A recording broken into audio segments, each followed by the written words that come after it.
र फाइनली साथीभाइहरू सेलरोटी ब्रिज चाहिँ आइसकेको छ है। यही रहेछ सेलरोटी ब्रिज। तपाईँहरू देख्न सक्नुहुन्छ होइन, तलको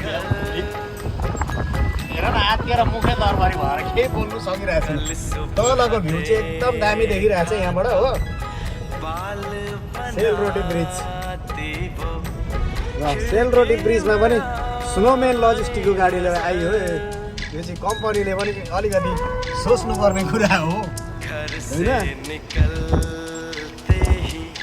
सेलरोटी ब्रिज चाहिँ कुन चाहिँ हो भनेर कन्फ्युज भइरहेको थियो होइन। सेलरोटी ब्रिज फाइनली सेलरोटी ब्रिज